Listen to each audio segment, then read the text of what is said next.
আমরা এখন গরুর গোশত রান্না করব,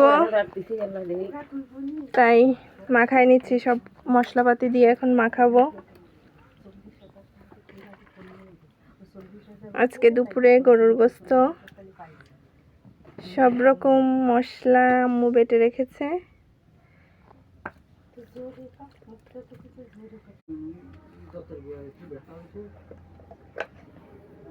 বলে আমার সবাই দিল দাঁতের গোড়া ব্যথা হইছে।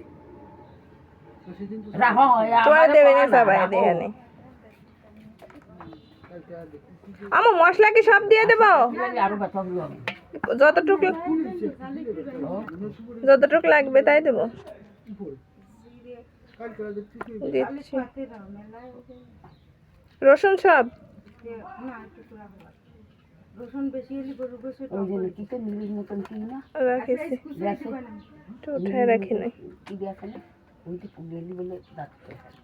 তাহলে পেঁয়াজ কাটে দিয়ে নলে এসে সব রকম মশলাপাতি দিয়ে তেল দিয়ে একবারে মাখায় বসাই দেব। ডিম রান্না করা হয়ে গেছে, ডিম, ডাল। আর কি রান্না করেছে জানো?